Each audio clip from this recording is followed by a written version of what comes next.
안녕하세요. 저는 일남 이녀 중 막내로 살아온 40대 여성입니다.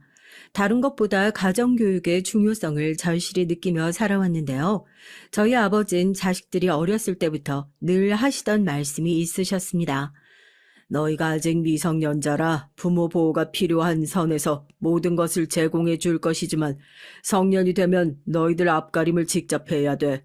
한마디로 독립적으로 살아야 성공할 수 있어. 이건 부모 욕심도 아니고 인생을 먼저 살아보고 부모로서 너희들에게 꼭 강조하고 싶은 부분이다. 성년이 되면 지금처럼 뭐 해주세요, 뭐 필요해요가 아니라 모든 걸 스스로 개척하고 없으면 없는 대로 채우면서 살아야 하는 거야. 아버지 말 새겨들어라. 저희 아버지는 제가 중학생일 때부터 늘 독립적으로 살아갈 방법을 찾아야 한다고 강조하셨어요. 어린 나이엔 저 말이 와닿지 않았지만 제가 고등학생이 되면서 먼저 성년을 맞이한 형제들을 보니 실감이 나기 시작했죠. 언니도 오빠도 공부를 제법 잘하는 명석한 두뇌를 가진 형제들이었어요. 졸업과 동시에 대학 입학을 했고 등록금을 제외한 모든 것을 스스로 벌어 공부를 했습니다. 어떻게 보면 매정하게 보일 수 있지만 아버지의 가르침이 분명 있다는 것을 저희 형제들은 알았기에 군말 없이 따랐죠. 또 한편으로는 부모가 자식에게 모든 것을 제공해야 한다는 의무도 없으니 말이죠. 저희 집안은 아버지의 고정된 철학이 있을 뿐 굉장히 따뜻하고 화기애애한 분위기였습니다. 단 자식들이 독립적으로 잘 살아가려 노력할 때에 한해서 말이죠. 먼저 본인들의 삶을 개척하는 형제들을 보며 많은 생각이 들었어요. 막내인 저만 나이 터울이 있는 편이라 이미 졸업을 한 형제는 취업까지 했고 그 모습을 모두 고등학생 신분으로 지켜봤습니다. 하루는 서울서 대학을 다니던 친오빠가 집에 말도 없이 찾아와 아버지께 이런 말을 했어요. 아버지 어머니, 이제 곧 졸업인데 졸업하고 바로 취업하기가 어려울 것 같아서 3개월만 저를 도와주실 수 없을까요? 아르바이트를 병행하면서 취업 자리를 구하자니 영 시간이 나질 않아서 이렇게 부탁드립니다. 적당한 생활비만 조금 도와주시면 좋을 것 같거든요. 어림없는 소리다. 더 큰 성인이 누구한테 생활비를 달라고 해? 더군다나 내가 쓸 생활비는 스스로 벌어야지. 왜 그걸 아버지한테 달라고 그래?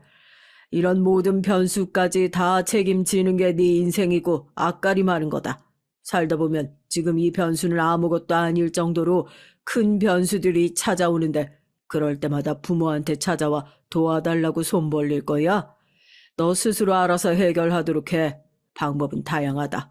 꼭 부모가 도와주는 것만이 방법이 아니야.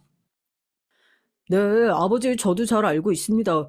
그런데 딱 3개월만 도와주실 수 있잖아요. 너무 힘들어서 그래요.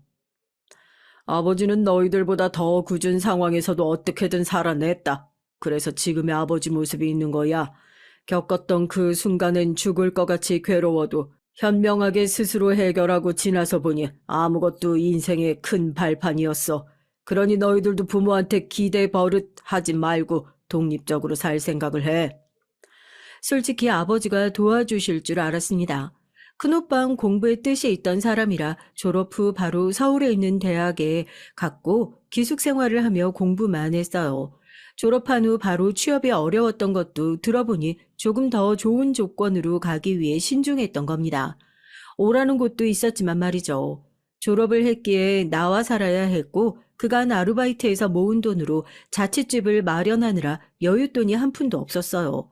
딱 3개월이면 본인이 어느 정도 원하는 곳으로 취업할 수 있다 생각한 큰오빠는 그 3개월의 생활비만 도움을 청했을 뿐인데 단칼에 거절당했고요. 큰오빠는 이날 처음으로 제 앞에서 소리내어 울었습니다. 꼭 저렇게까지 하셔야 하냐고. 난 진짜 이해할 수가 없어. 뻔히 자취방 구하느라 돈 다 쓴 거 아시면서 그 3개월 생활비라 해봤자 내가 얼마나 쓰겠어. 부모고 자식인데 솔직히 그 정도는 해줄 수 있잖아. 내가 돈 벌기 시작하면 부모한테 손 벌릴 일 있겠어? 전혀 없지. 딱 3개월인데 그걸 또 안 해주시네 진짜. 그러게, 나도 이건 아버지가 도와주실 줄 알았는데. 오빠 괜찮아? 언니는 여윳돈 없다고 하지. 언니도 서울에서 자리 잡고 살기 빠듯하겠다. 그렇지. 어, 혹시나 싶어서 오기 전에 미리 연락해 봤는데 걔도 지금 지 먹고 살기 바쁜데 거기에 대고 돈 좀 3개월만 빌려달라고 하기도 뭐하더라고. 막내 너 봤지? 아버지 진짜 지독하신 분이다. 너도 잘 준비해. 물론 네가 성년이 되면 형제들이 다 자리 잡고 있어서 우리가 어느 정도 도와줄 수 있겠다마는 단단히 준비해. 아버지가 어렸을 때부터 줄곧 하시던 말씀이라 이해를 못하는 건 아니었습니다. 다만 정말 큰오빠가 힘든 상황인데 도와주실 수 있지 않을까 하는 마음이 들었죠. 한편으론 큰오빠의 말처럼 저도 성년이 된 후 상황을 단단히 준비해야겠다 싶었어요. 그 시절만 해도 지금처럼 자식들을 위해 부모가 대단히 헌신하진 않았습니다. 말에 모순이 있긴 하지만 자식들 먹여 살리겠노라 헌신하는 부모는 있어도 모든 것을 끝까지 다 해주진 않았어요. 물가에 내놓은 애 마냥 걱정은 하지만 어느 정도 키우고 나면 스스로 클 수 있도록 놔두는 분위기였습니다. 집안의 장남이나 유일한 아들인 경우에야 어화둥둥하며 다 해주던 부모는 있어도 말이죠. 특히나 저희 집은 부모가 해줄 수 있는 건 모두 다 해주긴 했어요. 형제들이 저렇게 공부에 뜻이 생길 수 있었던 것도 결국 부모님의 노력과 금전적인 도움이 필요했죠.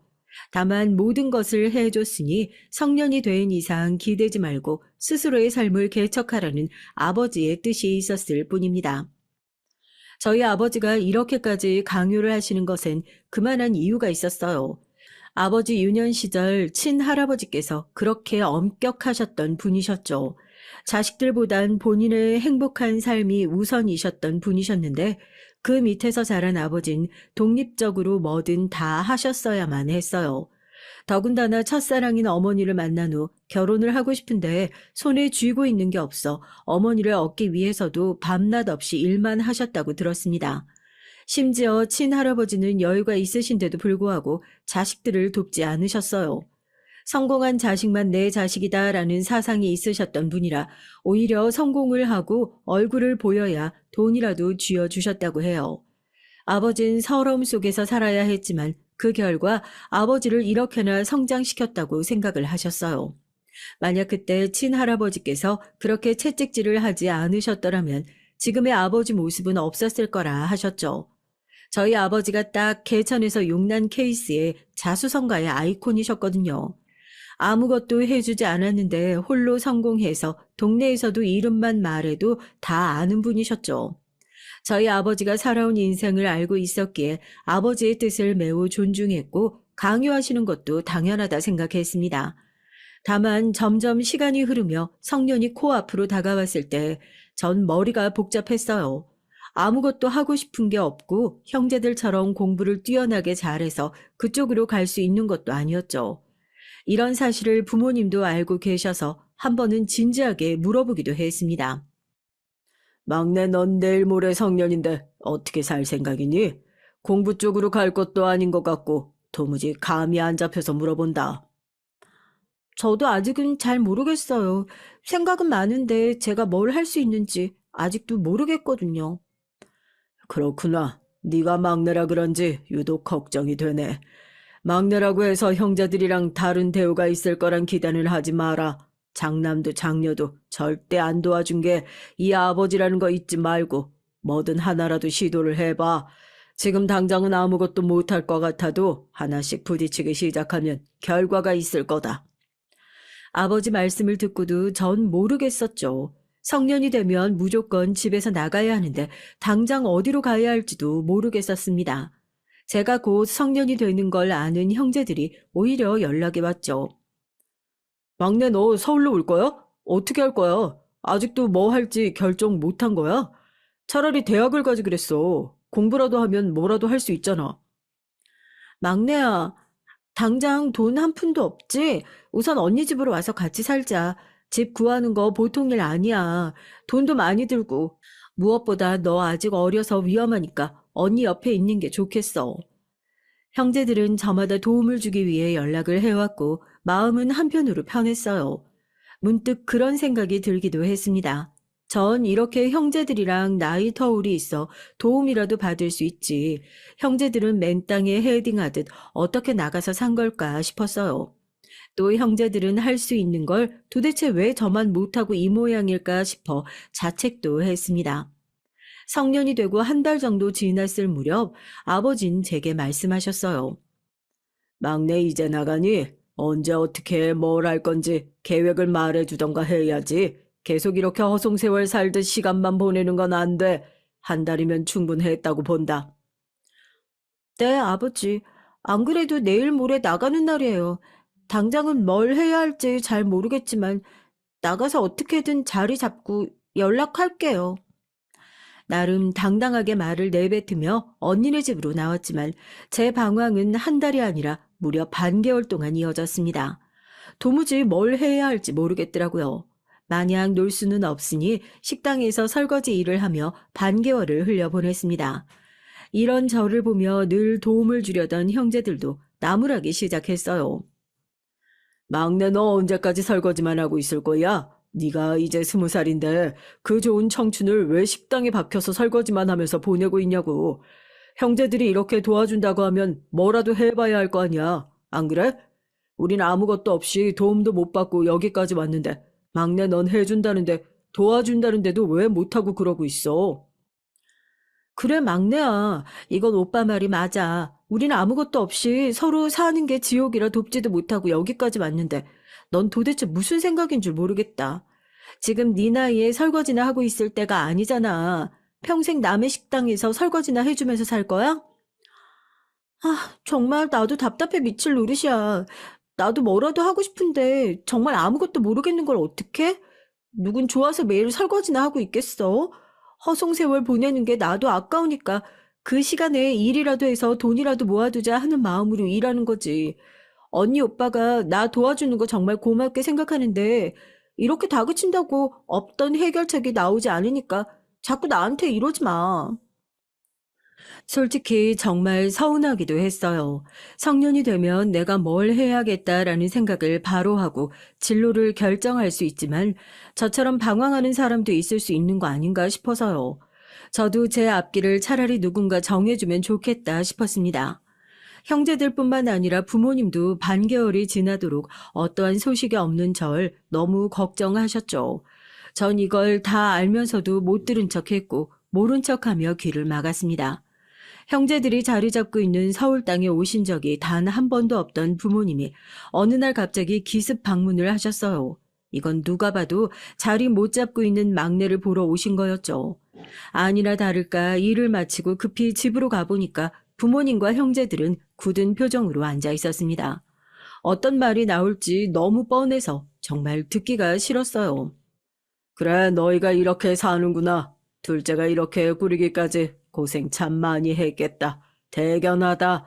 힘든 거 있으면 아버지한테 말하도록 하고 막내는 왜 여태 아무런 소식이 없니? 결국 부모가 오게끔 만드는구나. 아직 자리 못 잡았어요. 저한테 시간을 좀 주세요. 가족들 모두 결국 저를 걱정해서 그런다는 거 잘 알지만 자꾸 이렇게 재촉하고 다그칠수록 부담감만 커져서 더 갈피를 못 잡겠어요. 저 답답한 것도 다 이해하니까 그냥 홀로 설 수 있도록 기다려주세요. 그래, 알았다. 2번 다시 막내 너한테 다그치지 않을게.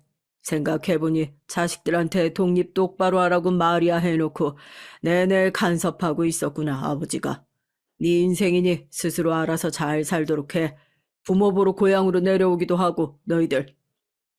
차라리 온 가족이 모인 자리에서 이렇게 말을 하고 나니 속이 다 시원했습니다. 오랜만에 정말 가벼운 마음으로 있을 수 있었죠. 부모님은 한참 동안 저와 언니가 사는 집을 둘러보셨고 옅은 미소를 보이셨습니다. 부모님이 가신 후 오랜만에 근처에 있던 친구를 만나 커피 한 잔을 하기로 했어요.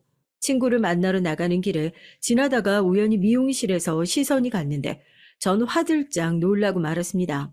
미용실 안에서 머리를 하고 있던 여자 손님을 봤는데 눈길이 사로잡혀 아무것도 보이지도 소리가 들리지도 않을 정도였습니다. 너무 아름다운 인형 같은 여자가 앉아있는데 계속 힐끔거리다 저도 모르게 미용실 안으로 들어갔죠. 들어가서도 내내 그 여자 손님을 쳐다보고 있었어요. 저랑 나이 차이가 많이 나지 않는 것 같았는데 세상 태어나서 본 여자 중 가장 아름다웠죠. 제가 한참을 기웃거리며 쳐다보니 그 여자 손님은 제게 그랬습니다. 저기 왜 자꾸 쳐다봐요? 혹시 저 아세요? 아, 아니요, 죄송합니다. 그게 제가 지나가다가 우연히 봤는데 정말 너무 아름다우셔서요. 제가 살면서 본 사람 중에 제일 아름다우셔서 저도 모르게 홀린 듯 쳐다봤습니다. 불쾌하셨죠? 죄송해요. 이만 가보겠습니다. 민망함에 거듭 사과를 하고 나가려는데 바로 그때 미용실 원장이 저를 불러 세웠어요. 이봐요, 아가씨. 잠깐 멈춰봐요. 드디어 찾았다. 그렇지. 어디에 꽁꽁 숨어있다 이제야 나타난 거야? 그러게요. 제가 봐도 원장님 찾으신 것 같네요. 축하드려요. 저를 보면 알 수 없는 대화를 나누는 그들 사이에서 어리둥절한 채 있었습니다. 그리고 미용실 원장은 제게 말했죠. 아가씨, 나랑 같이 미스 코리아 준비하자. 미스 코리아 알지? 내가 건들면 무조건이거든. 이번에 느낌 가는 아가씨가 없어서 내내 찾고 있었는데 이렇게 제 발로 들어올 줄은 꿈에도 생각 못했네. 고마워요. 여기 이연이도 미스 코리아 진 출신이야. 미스 코리아만 되면 아가씨 인생 바뀌거든. 제가 미스 코리아를요? 저렇게 아름다우신 분들이 나가는 거지. 전 너무 평범해서 자격 미달일 텐데 어떻게 나가요? 본인이 얼마나 보석인 줄 몰랐구나. 나 믿고 따라와봐. 알겠지? 인생은 예상하지 못한 흐름으로 흘러간다고 하지만 제가 미스코리아 대회에 출전한 것을 감히 누가 상상이나 했을까요? 너무 큰 욕심일 것 같아 자신이 없으면서도 한편으로는 해보고 싶었습니다. 이렇게 아무것도 하지 않고 식당에서 설거지만 하는 것보다 제 인생에 정말 값진 경험이 아닐까 싶었네요. 남들이 곱게 생겼다, 예쁘게 생겼다라고 말을 해도 전 인사치레라 생각했지 스스로 빼어난 외모라고 생각해 본 적이 없었어요. 그래서 자신이 없었는데 미용실 원장님과 여자 손님의 말을 들을수록 뭔지 모를 자신감이 생기기도 했습니다. 실제로 여자 손님은 집안 자체가 매우 가난해서 여유가 없었는데 미용실 원장을 만나고 미스코리아에 나가서 좋은 결과를 얻으면서 인생이 바뀌었다고 해요. 이후부터 돈도 많이 벌고 차도 끌고 다니고 부모님께 용돈도 드리고 무엇보다 혼자 사는 집도 구했다고 했죠. 이 모든 말을 들어보니 실패하더라도 무조건 해보자는 마음이 들었습니다. 미용실 원장이 발굴해낸 미스코리아만 해도 셀 수 없었기에 전 준비하는 기간 내내 원장님의 말만 듣기로 다짐했죠. 그렇게 준비하게 된 미스코리아는 과정 자체가 정말 힘들긴 했어요. 대회 출전을 하기 위해선 신체 관리가 매우 중요했는데요. 건강하고 매력적인 신체를 유지하기 위해서 규칙적인 운동뿐 아니라 충분하고 일정한 수면 시간까지 내내 지켰습니다. 지금이야 다이어트 식단이라 해서 잘 나오지만 그 시절엔 그런 것도 없었어요. 그저 살 안 찌는 음식으로 죽지 않을 정도로만 겨우 먹고 버텨냈습니다. 제 가장 큰 문제 중 하나가 바로 자신감이 없다는 것이었는데요. 미스코리아는 대회를 준비하는 동안 내면적 성장과 마음가짐도 아주 중요했습니다. 자신감을 키우고 긍정적인 태도와 표정을 유지하는 연습도 쉴 새 없이 했어요. 이런 제 모습이 결국 대회 당일날 많은 점수를 받을 이유가 될 것이었기에 원래 그랬던 것처럼 모든 것을 흡수해야 했죠. 신체 관리와 내면 관리에 신경을 쓰면서 끝으로 무대 매너와 워킹 연습에도 많은 시간을 투자했습니다. 주목을 받으며 걸어가야 하는 큰 무대에서 모두가 제게 시선을 집중할 수 있도록 해야 했거든요. 제 몸매가 돋보이며 자신감을 표출할 수 있는 워킹 연습을 높은 하이힐을 신고 내내 했어요. 미용실 원장님의 특훈을 받으며 말이죠. 볼펜을 입에 불고 미소를 지으며 워킹을 하며 이때 허리 라인과 엉덩이 라인을 살리고 배에 힘은 꽉 주며 최대한 자연스럽게 워킹할 수 있도록 하루에 수백 번, 수천 번도 더 워킹했습니다. 또한 워킹의 끝에는 무대에서 보여질 자연스럽고 여유로우면서 아름다운 표정이 필요했어요. 표정 연습을 하는 것도 쉽지 않았죠. 모두가 절 주목하는 그 짧은 순간에 전 관객들과 심사위원들에게 강한 저만의 인상을 남길 수 있어야 했는데요. 미용실 원장님의 지시에 따라 다양한 표정을 취하며 연습을 했습니다.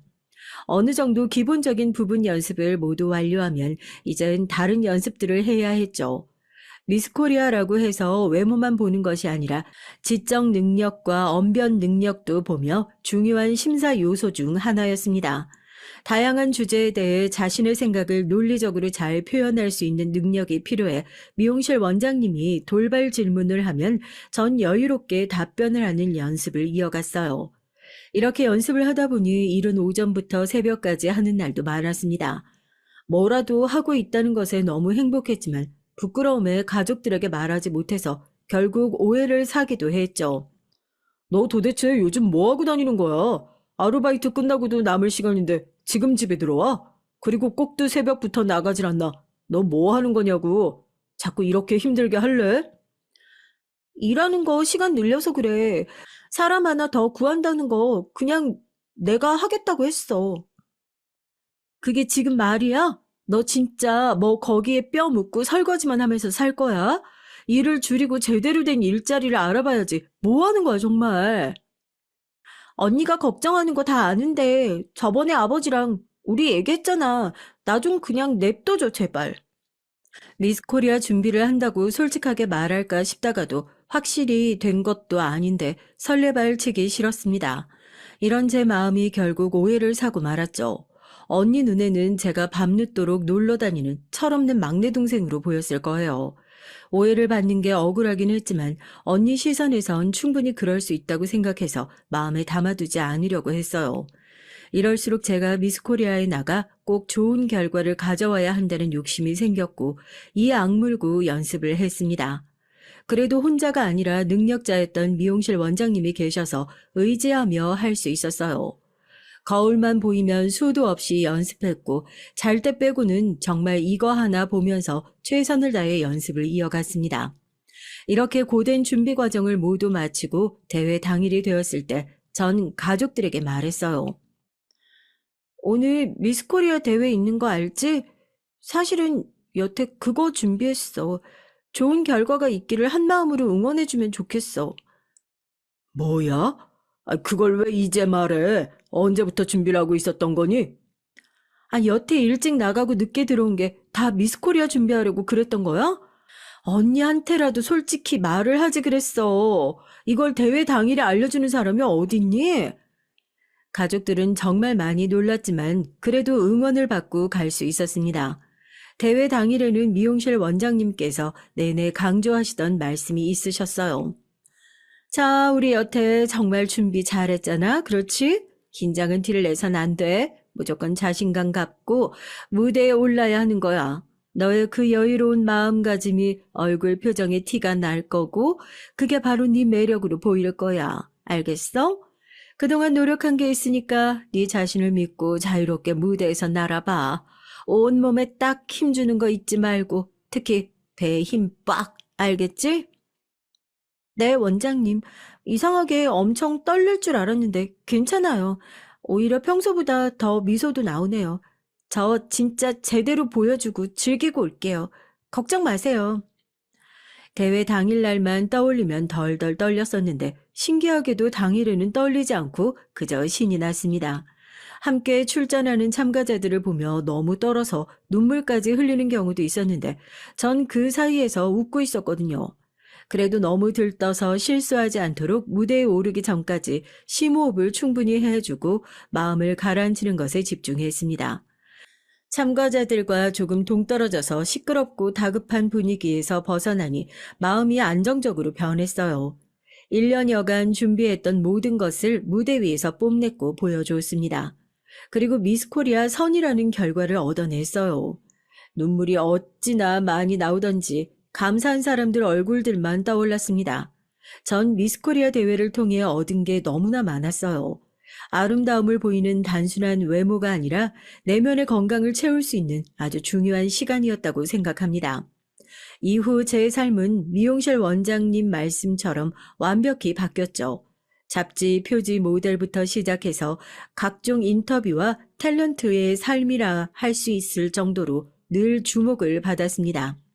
신기하게도 지는 따로 있는데 선인 제가 더 바빴어요. 이 모든 것이 감사했고 신기해서 매 순간 최선을 다해 임했습니다. 종종 방송에 나가기도 하고 제가 방송에 얼굴을 보이는 날에는 저희 집안 경사였고요. 자식 자랑을 하는 줄 몰랐던 부모님은 내내 전화를 돌리며 자랑을 하셨죠. 그래, 잘 지내지? 이번에 미스코리아 대회 봤냐? 거기 우리 막내가 이번에 선으로 딱 뽑혔지 뭐. 예쁘기만 한 게 아니라 애가 마음도 건강하고 단단해서 뽑힌 거지 뭐. 아무튼 조만간 한번 보자고. 집안의 골치에서 한순간에 집안의 자랑이 됐고 가족들이 절 자랑스러워하는 걸 보는 게 좋았습니다. 다만 미스코리아의 기쁨도 잠시였고 제가 전문 탤런트가 아니었기에 사람들의 관심도 순식간에 꺼졌어요. 한평생 미스코리아라는 이름으로 살 수 있는 것은 아니라 저는 제가 먹고 살 수 있는 직업을 찾아야 했습니다. 그러던 중 제가 미스코리아를 준비하면서 했던 관리나 평소에 하는 관리 방법을 궁금해하는 사람들이 많다는 게 떠올랐어요. 실제로 길을 가다 저를 알아보시면 다들 물어보셨죠. 어떻게 하면 많은 사람들에게 관리 방법을 알려주고 도움을 줄 수 있을까 생각을 하다 저는 저만의 뷰티숍을 차렸습니다. 열심히 일을 한 돈으로 뷰티숍을 차렸고 미스코리아 선이 매일같이 하는 관리 방법이라는 타이틀로 매출은 기하학적으로 올랐어요. 매출이 쭉쭉 오르면서도 전 드디어 제 일을 찾았다는 것에 대한 기쁨이 있었습니다. 미스코리아 때도 정말 뿌듯했지만 그때보다 뷰티샵을 차렸을 때 더욱 행복했죠. 이제야 정착하고 쭉 일을 할 수 있는 제 직업이 생긴 것 같아서 말이죠. 뷰티샵을 차려 성공했을 때 저희 가족들이 가장 기뻐해줬고 주변 지인 영업도 많이 해줬어요. 샵 위치가 강남 노른자 땅이라 월세에 대한 부담은 조금 있었지만 그만큼 매출이 높았거든요.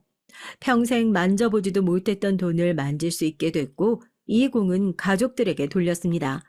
제가 이 자리까지 올 수 있도록 키워주신 부모님과 성년이 된 후 자리 잡기까지 절 돌봐준 형제들에게 들렸죠. 점점 나이가 들어가니 형제들은 모두 가정까지 꾸렸고 이제 제게 남은 숙제는 바로 혼인이었습니다. 좋은 사람이 있다면 당장이라도 혼인하고 싶었지만 현실은 녹록하지 않았어요. 모두가 저를 보면 눈이 높을 것이라고 생각을 해서 쉽게 다가오는 이성도 없었고요.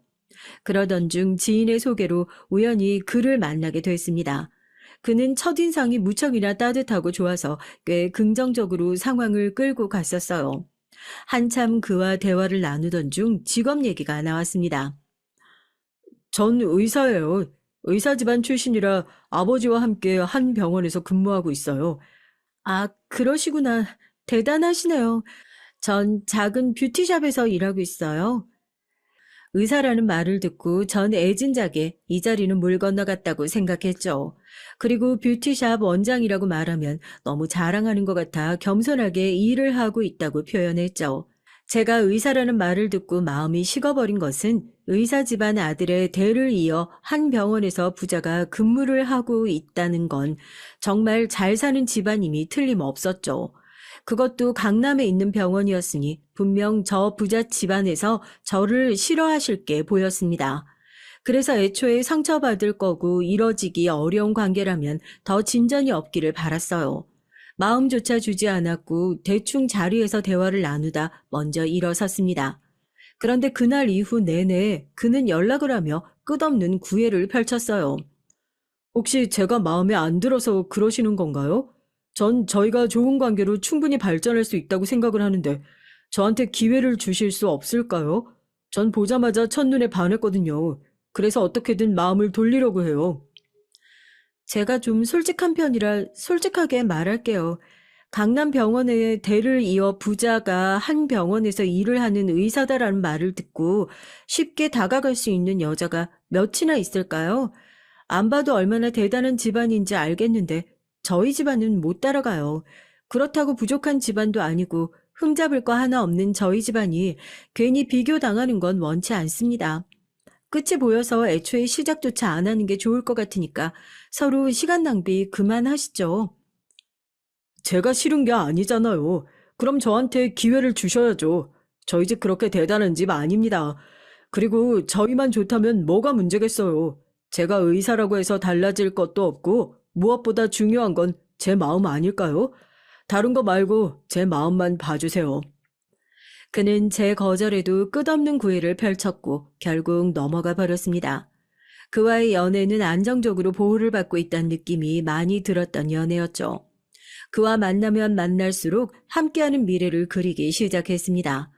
서로 자리도 안정적으로 잡은 상황이었고 저희가 결혼해서 함께 산다면 충분히 풍족하게 살 수 있을 거라 생각했어요. 연애에서 결혼으로 마음이 기울었을 때 정식으로 프로포즈를 받게 됐습니다. 이런 마음까지 같았다는 게 신기하면서도 정말 우리는 인연이라는 생각이 들었죠. 참 선하고 착한 사람, 든든한 이 사람이 내 평생의 배우자가 된다는 것이 전 그저 기뻤습니다. 프로포즈를 승낙하고 그와 처음으로 예비시댁에 인사를 가게 됐어요. 이전부터 의리의리한 집안이라는 인식에 있어서 그런지 왠지 너무나 떨렸습니다. 그렇게 들어선 예비시댁은 제가 상상한 것만큼 참 대단한 집이었죠. 집안 내부가 보이지도 않는 높은 담벼락에 큰 대문이 있었고 들어서니 푸릇한 잔디와 나무들이 가득한 마당이 보였죠. 총 2층으로 지어진 전원주택에 살고 있었습니다. 집 안으로 들어가 그의 옆에 서서 밝게 웃으며 인사를 드렸는데 영 표정이 좋지 않으셨어요. 민망함에 쭈뼛거리고 있을 때 그가 자연스레 주방으로 안내를 해줬고 모두 식탁에 앉았죠.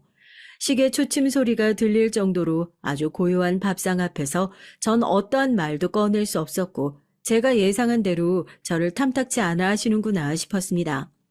그럼에도 처음과 달리 그를 너무 사랑했기에 반대를 무릅쓰고 결혼을 하고 싶어 제가 노력하기로 했어요.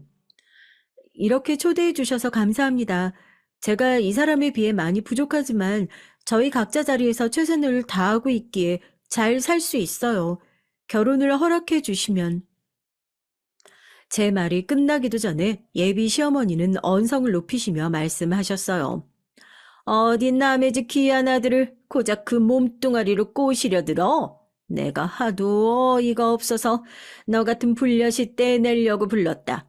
내 의사 아들을 그 몸뚱아리로 꼬시니 좋디? 천박한 것 같으니라고. 실제로 보니 산티도 이런 산티가 없네. 딱 네 몸 굴리는 수준이랑 생긴 거랑 알맞는구나. 너 같은 거 우리 집 식구로 들일 생각 없으니 내 집에서 당장 나가고 내 의사 아들 옆에서 떨어져. 이 시간 이후로 내 아들 옆에 있는 거 내 눈에 보이면 너희 집 박살 낼 줄 알아. 너무 많이 놀랐습니다. 살면서 천박하다는 말도 몸으로 이성을 꼬셨다는 말도 모두 처음 들어봤고 전 그렇게 살지 않았죠.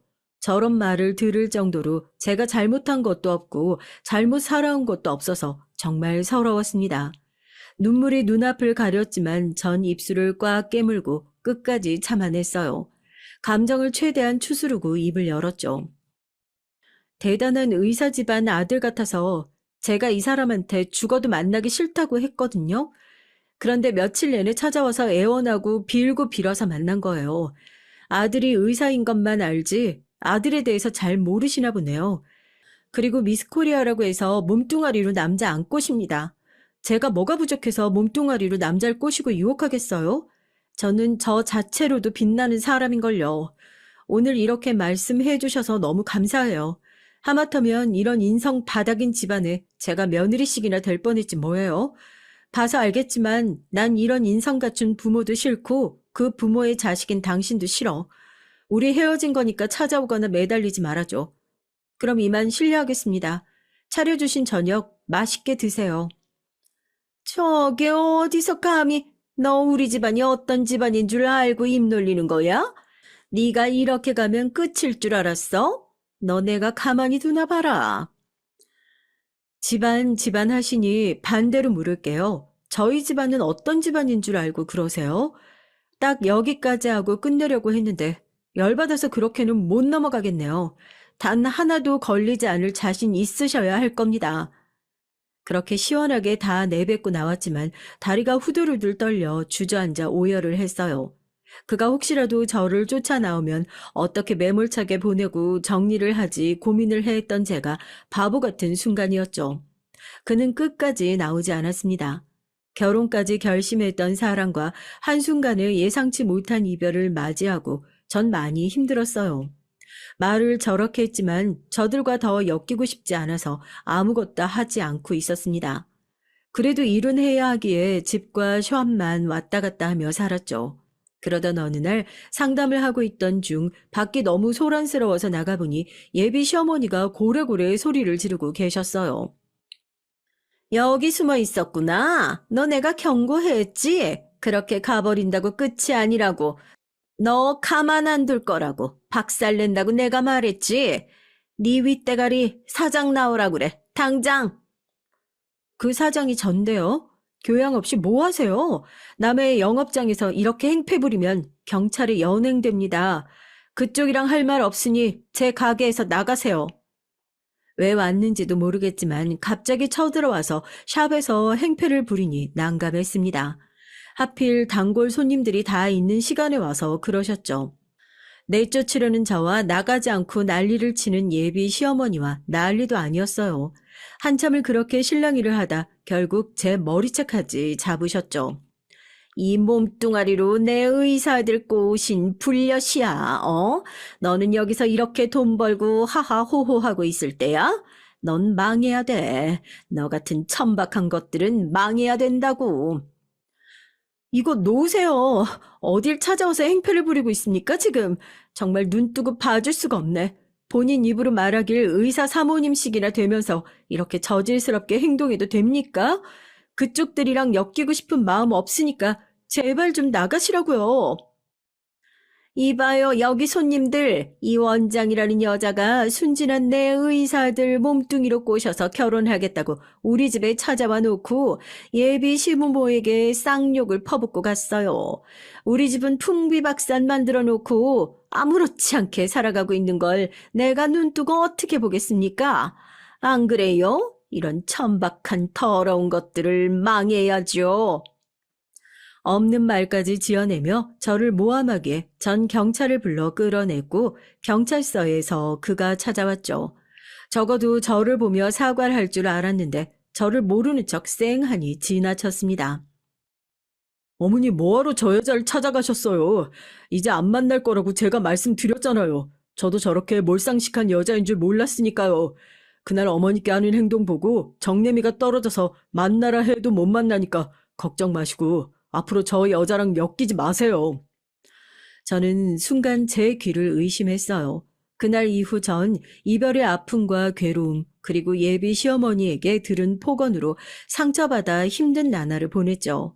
같은 마음으로 시간을 보내고 있을 거라 확신했던 그는 저와는 다른 마음에 되려 저를 탓하고 있다는 것에 충격을 받았습니다. 그럼에도 전 마지막으로 확실하게 확인하고 싶었어요. 당신 지금 한 말들 모두 진심이야? 진심이야. 내 어머니한테 두 번 다시 무례하게 굴지 마. 저번엔 내가 너무 당황하게 아무 말도 못했는데 내가 아무리 사랑했던 여자라고 해도 이건 참을 수가 없어. 솔직히 까놓고 말해서 당신 집안이 우리 집보다 뒤처지는 건 사실 아니야? 그래서 처음에 나 밀어낸 것도 맞잖아. 내가 집안 수준이 어떤지까지는 안 물어봤는데 본인이 그렇게 자처해서 깔 정도면 수준 안 봐도 뻔하지 뭐. 훌륭하신 내 부모 욕하지 말고 그 시간에 부족한 당신 부모나 원망이나 하면서 살아. 내가 너무 늦게 말했네. 우리 아버지 검사야. 과거의 당신? 대화 끝에 전 헛웃음이 나왔습니다.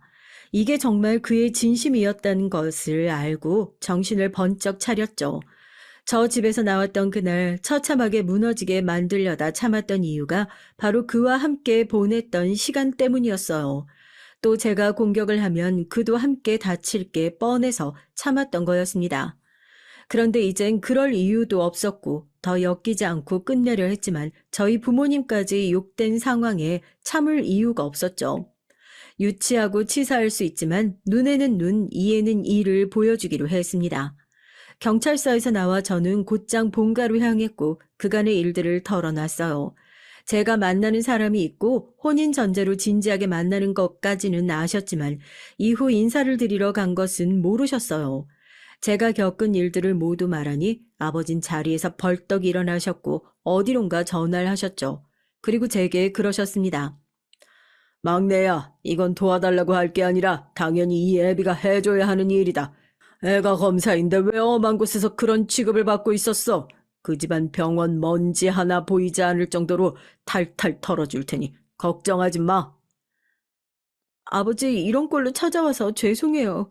정말 하나도 남김없이 다 털어주세요. 제가 듣기론 버는 거에 비해 재산이 너무 많다고 들었어요.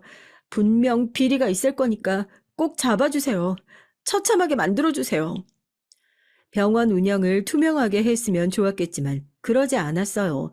병원장으로 예비 시아버지가 계셨고 그 아래 원장으로 그가 있었는데 비리와 횡령 등 소문은 파다했죠.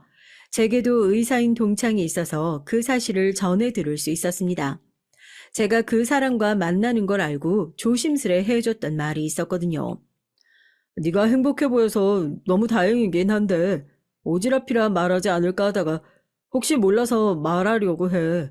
그 병원 동료 의사들 사이에서 악명이 높은 곳이야. 내 동기도 거기서 일하다 나왔는데 병원장의 그 아들 원장 둘이서 병원 돈 횡령하고 비자금도 만들기로 유명하다고 의사들의 직원들까지 월급도 제대로 안 주고 말 같지도 않은 이유로 급여 밀리기도 하고 아무튼 나만 알고 있긴 찝찝해서 말했어. 그래? 오지랖 아니야. 나 걱정해주는 말인데 뭐 고마워. 나도 조심할게. 잘 알아보도록 할게. 동창의 말을 듣고 전 이미 어느 정도 짐작은 하고 있었어요. 그럼에도 결혼을 강행했던 것은 그의 말 때문이었죠. 그는 아버지의 운영 방식이 마음에 들지 않아서 곧 따로 나와 개원을 할 거라고 했습니다. 이 말을 듣고 전 예비 시아버지의 독단적인 행동이라고 확신했고 그가 개원을 할 때 도와줘야겠다고 생각을 했어요. 나중에 문제가 되더라도 그에게 불똥이 튀지 않도록 말이죠. 알고 있는 것들이 있어서 제 아버지께 부탁을 할 때 수월했습니다. 물론 어디까지나 서로 들은 말을 전한 거라 확실한 건 하나도 없어서 약간은 불안하기도 했어요. 그렇게 아버지의 힘을 빌려 그 병원 조사를 하던 중 결과가 나왔습니다. 정말 소문처럼 비자금을 만들고 병원 돈 횡령에 심지어 의료 약물을 제대로 사용하지 않는 정황이 나왔죠. 위법 행위가 한두 가지가 아니라 초범이라고 해도 무조건 실형을 살 가능성이 높은 상황이었습니다. 저것들 병원에 있는 손만 건드린 게 아니라 약물도 불법적으로 사용하고 이거 무조건 실형 갈 것 같다. 아버지가 사건 맡을 수가 없어서 아끼는 후배한테 부탁했으니 괜찮을 거야. 그리고 지금 아버지랑 경찰서 가서 그것들 얼굴 좀 보자. 전 아버지와 함께 경찰서로 향했고 많이 불안해 보이며 처참해진 그와 그의 아버지를 발견했어요. 저희를 보자마자 그들은 씩씩거렸습니다. 야, 이게 네 짓이야? 네 아버지가 진짜 검사였단 말이야? 너 그럼 나한테 여태 왜 속였어? 너 이거 사기 아니야? 우릴 이렇게 만들고도 네가 무사할 것 같냐? 어디서 감히 내 딸한테 그딴 말을 해? 아직도 정신 못 차렸구만. 여기 지금 다들 뭐하고 있나? 이렇게 날뛰고 욕을 퍼붓는데 가둬버려야지. 저러다 갑자기 튀어와서 사고라도 나면 다들 책임질 수 있어? 아버지의 말에 즉시 그들은 구치장에 가둬졌고 그 안에서 씩씩거리며 대화를 했죠. 자네는 너무 큰 걸 여럿 이룬 거야. 그걸 똑똑히 새기며 징역살이 하도록 해. 또한 자네 때문에 집안이 망가졌다는 것도 꼭 명심하도록 해. 내가 우리 애들 어렸을 때부터 늘 하던 말이 인간은 누구나 독립적으로 살아야 하는 거야. 자네처럼 다 큰 성년이 되도록 부모의 그늘에서 벗어나지도 못하고 아이 흉내를 살면 이 사단이 나는 거지. 몸만 큰다고 나이 먹는다고 어른이 아니거든. 콩밥 실컷 먹도록 해.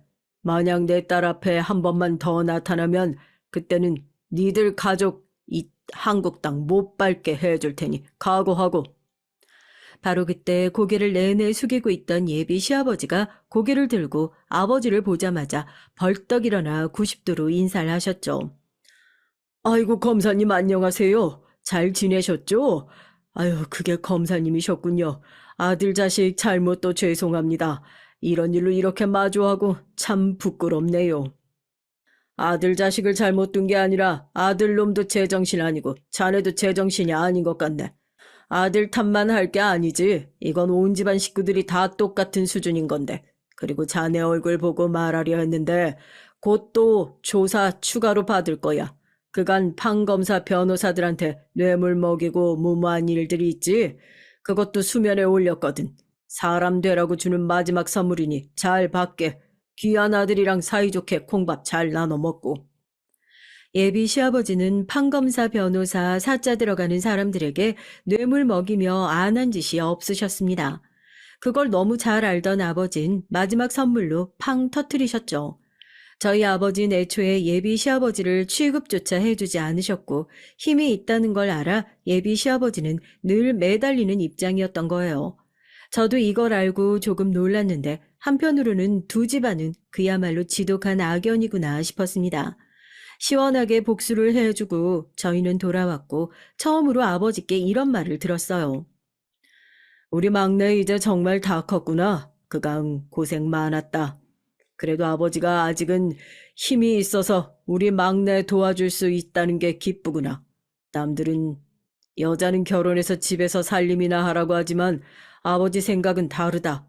결국 남자든 여자든 자기 일을 하면서 돈을 벌고 능력이 있어야 자신도 가족도 소중한 사람들을 지킬 수 있는 거야. 너희들이 독립적으로 살길 바라는 마음 중 가장 큰 게 바로 성공해서 안정된 삶을 사는 거였다. 그래야 우리들이 먼저 떠나도 너희들끼리 편히 살 것이니. 아버지 정말 감사해요. 어릴 땐 너무 독하셔서 미웠던 순간도 있었지만 지금 와서 생각해보니 성공한 전 아버지가 만들어주신 모습이라고 생각해요. 저희 가족은 이번 일로 더욱 끈끈해졌고 한결 부드러운 분위기가 됐어요. 이후 저는 제 일을 하는 것에 열중하며 살았고요. 그들은 죗값을 치르며 콩밥을 열심히 먹고 있었습니다. 뷰티샵이라 거의 항상 여자 손님만 오는데 신기하게도 남자 손님이 오신 거예요.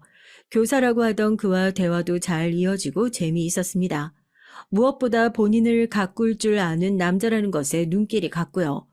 큰일 치른 지 얼마 지났다고 새로운 남성이 마음에 들까 싶어 스스로 웃기도 했지만 사람 마음이라는 게 어디 마음대로 흘러가나요? 무엇보다 이전보다 더 확실한 느낌이 와서 전 이 관계를 이어가고 싶었습니다. 그와 대화를 나누고 숍에서 관리를 해주고 그러다 자연스럽게 사적으로 만나게 됐죠. 그의 다정함과 따뜻함에 반했던 전 연애를 하는 내내 행복했습니다. 전 그런 그와 결혼이 하고 싶어졌어요. 그래서 제가 있던 일을 솔직하게 모두 고백했습니다. 난 이제 당신이랑 결혼하고 싶어. 그래서 할 말이 있어. 사실 이전에 만났던 사람과 결혼까지 생각했다가 파혼했어. 그 집에 인사를 드리러 갔는데 대단한 의사 집안에 천박한 것이 왔다고 몸뚱아리로 의사 아들 꼬셨다고 막말을 퍼붓더라고. 정리를 그 자리에서 했는데 이후에 우리 숍까지 찾아와서 난동 피우고 결국 우리 아버지 도움받아서 위법 행위한 것들에 대해 죗값 치르게 해줬어. 파혼도 보통 파혼이 아니고 이렇게 지독한 결말인데 이런 나와도 결혼해줄 수 있어? 역시 멋있어. 당신은 가녀리고 참 고운데 내면은 강단 있고 단단해서 내가 참 좋아하는 거야. 난 당신이랑 만날 때부터 결혼할 생각으로 만났는데 더 말이 필요해. 어려운 얘기 나한테 해줘서 고마워. 모든 걸 시원하게 고백해도 저를 감싸주고 멋있다 해주는 이 남자랑 결혼을 하게 됐습니다.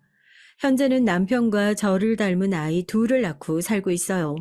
출산 후에 예전 미스코리아 때처럼 빼어난 외모와 몸매는 사그라지고 펑퍼짐한 아줌마가 되어버렸지만 그래도 여전히 예쁘다는 말을 해주는 남편입니다. 그때 남편을 만나지 않았더라면 전 지금쯤 어떻게 살고 있을까 문득 요즘 그런 생각이 들곤 해요. 누구든 제 짝은 있다고 하는 것처럼 정말 인생의 동반자이자 제 짝을 만나서 잘 살아가고 있어요. 제가 부모님 나이쯤 되니 세상을 보는 시선도 더 달라지고 자식도 낳고 키우다 보니 아버지의 독한 마음이 이해가 완벽하게 됩니다. 한 부분에서만 유독 엄격하셨던 아버지도 손주들 앞에서는 재롱을 부리는 할아버지로 그렇게 살아가고 있네요. 제게 큰 상처를 줬던 그들의 소식은 안 듣고 싶어도 가끔 의사 동창을 통해 들리곤 하는데요. 지금은 지방 동네에 내려가 병원을 개원해서 운영 중이라고 들었습니다. 그런데 거기서도 의료사고인지 환자들 컴플레인이 끊이지 않고 있어서 한 달이 넘도록 운영을 안 하고 있다고 하더라고요. 그렇게 대단한 집안이고 부잣집이라고 내세우던 그들의 한순간에 폭삭 망했다는 게 솔직히 통쾌하기도 합니다. 그런데 제가 이렇게 행복하게 잘 살고 있기도 하고 원망도 미움도 사라진 지 오래라 그런지 이제는 그만 사람답게 좀 멀쩡히 살기를 바라기도 해요. 전 앞으로도 저희 가정을 잘 지켜가며 행복하게 살려고 합니다. 긴 글 읽어주셔서 감사합니다. 안녕하세요. 저는 곧 태어날 공주님까지 포함한 두 아이의 엄마이자 30대 후반의 핸드메이드 쇼핑몰 운영자입니다. 나름 입소문이 나서 매출을 꾸준하게 올리고 있어요. 물론 저의 본업은 아니지만요. 어머니께선 언니나 남동생처럼 회사 일을 배워보기를 원하셨지만 전 책상 앞에 앉아서 컴퓨터만 주구장창 보는 일은 못하겠더라고요. 그래서 친정 어머니께선 차라리 공방을 하나 운영하는 것이 어떻겠냐고 하시면서 건물의 한쪽을 내어주셨고 전 인테리어부터 시작해서 공방 내부 하나하나를 정성스럽게 꾸몄죠. 지금의 남편을 만난 것도 이때였습니다. 남편은 실내 인테리어를 전문적으로 하는 디자이너로 저의 공방을 책임져 주었죠. 당시 전 인테리어에 대해선 아무것도 모르고 오로지 평범함을 거부한 채 독특함을 추구하던 답 없는 공방 주인이었고 남편은 잔뼈가 굵은 전문가였답니다. 당연히 실랑이가 생기고 저는 왜 안 되냐고 따지고 남편은 불가능한 것을 왜 자꾸 얘기를 하느냐고 답답해하고 지금 생각해보면 남편이 보살이나 다름 없었지 않나 싶어요. 진상 고객을 끝까지 참아주고 가능한 범위 안에서 해결책을 제시해 주었거든요. 그렇게 만난 것이 인연이 되어 남편과 전 그 이후에도 의외의 장소에서 자주 부딪히게 됐답니다. 핸드메이드 관련 이벤트와 마켓에서 말이죠. 자꾸 보면 정든다고 그렇게 마주치다 보니 같이 밥 먹고 영화도 보고 유명 전시회도 가고 멀리 바람도 쐬러 다녀오고 그렇게 저희는 연애를 시작했죠. 물론 시작부터 쉽지는 않았습니다. 친정 어머니가 아주 기를 쓰고 말리셨거든요. 남편과 제가 10살이나 나이 차이가 나기 때문이기도 했지만 더 큰 이유는 따로 있었습니다. 남편에겐 전처와의 사이에 1살 된 아들이 있었고 그 아이를 남편이 키우고 있었기 때문이죠. 남편이 그 사실을 숨긴 적도 없거니와 데이트를 할 때 아이랑 함께 만났거든요. 물론 친정어머니 마음을 모르는 건 아니었습니다. 남의 자식을 키운다는 것이 쉬운 일은 아니었으니까요. 그렇다고 잘 해낼 수 있다는 자신감이나 아니면 별것 아니라고 생각하는 것도 아니었어요. 저도 고민이 많았습니다. 하지만 남편이 워낙 성실하기도 했고 저와 아이가 잘 지내다 보니 친정 어머니의 마음이 조금씩 움직이셨고 결국엔 결혼을 허락해 주셨죠. 지금은 저보다도 남편을 더 많이 의지하는 것 같아 질투가 날 정도랍니다. 시댁은 제가 너무 어린 것이 걱정스러웠지만 그래도 싹싹하고 아이와 잘 지내는 것 같아 안심이라고 하시면서 흔쾌히 허락을 해주시더라고요. 그렇게 전 남편과 나름 어려운 고비를 넘기며 결혼에 꼴이 날 수 있었죠. 그런데 결혼을 준비하면서 느꼈지만 동서가 참 이상한 사람이더라고요. 남편에겐 2살 차이가 나는 남동생이 있었는데요. 당연히 저보다도 나이가 많은 동서였죠. 동서는 제가 처음 인사를 갔을 때부터 좀 이상하더라고요. 첫인상이 이렇게까지 나쁜 사람은 처음이었거든요. 아주 머리부터 발끝까지 나 명품 사랑해요 라고 붙여둔 사람처럼 어디 하나 빠지는 곳 없이 휘감고 있더라고요. 그 흔한 머리핀까지 말이죠. 근데 그게 또 조잡해서 명품을 이렇게 두르고도 없어 보일 수 있구나 싶은 생각이 들었습니다. 동서는 저를 힐끔 보더니 기분 나쁜 미소를 지으면서 고개를 끄덕이더라고요. 그래도 첫 인사 자리인데 싶어서 억지로 미소를 지으며 마주봤죠. 그날은 서로 한마디도 섞지 않았습니다. 하지만 집을 나서면서 전 솔직하게 남편에게 동서에 대한 첫인상이 좋지 않다고 고백을 했어요. 남편은 한숨을 내쉬며 되도록 부딪히지 않는 것이 좋겠다고 하더라고요. 그게 무슨 의미야? 동서한테 내가 조심스럽게 행동해야 할 이유가 있어? 내 동생이 대리일 사위로 들어간 건 알고 있지? 사돈이 아버지 공장의 제일 큰 고객이기도 해서 좀 성격이 유별나도 가족들이 아무 말 못하고 있거든. 남편은 제 성격에 부딪힐 것은 불보듯 뻔한 일이지만 그래도 너무 날카롭게 반응하지 말라며 당부했죠. 전 말로는 대답을 했지만 만약 저한테 이상하게 굴면 가만히 있지 않겠다는 생각을 하고 있었습니다. 그래도 제가 맏며느리고 나이는 어리지만 윗사람이잖아요. 제가 실수한 것을 알려주면 겸허하게 받아들이겠지만 아니라면 가만히 있을 이유가 없었죠. 그렇게 나름 결의를 불태우는데 문제의 사건이 터졌습니다. 그날은 시어머니와 예물을 보러 가는 날이었어요. 남편과 사전에 커플 시계를 하는 것으로 얘기가 끝났기 때문에 전 가벼운 마음으로 약속 장소로 나갔죠. 전 반지가 공방 일을 할 때 불편하기 때문에 애당초 생각조차 하고 있지 않았지만 시어머니께서는 아쉬워하셨습니다. 남편은 두 번째지만 전 처음이니 그래도 반지를 맞추는 것이 낫지 않겠냐고 하셨죠. 하지만 제가 시계도 의미가 있어서 좋다고 웃으며 말하자 결국은 고개를 끄덕이셨답니다. 전 평소 자주 가는 매장으로 시어머니를 모시고 갔어요. 물론 직원들에게는 아는 척하지 말아달라고 미리 당부를 했죠. 시어머니께서는 제게 잘 어울릴 만한 시계를 진지하게 함께 고민해 주셨습니다. 남편이 올 때까지 여유롭게 이것저것 손목에 올려보며 기다리는데 소란스러운 소리와 함께 동서가 등장했어요. 그날도 어김없이 다양한 명품으로 덕지덕지 꾸며서는 말이죠. 손에 화려한 반지가 얼마나 많은지 보는데 무겁지 않나 싶을 정도였거든요.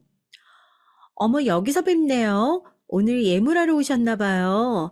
하긴 여기 보석들이 예쁘긴 하죠. 그런데 형님한테 어울릴 만한 것이 있을려나 모르겠네요.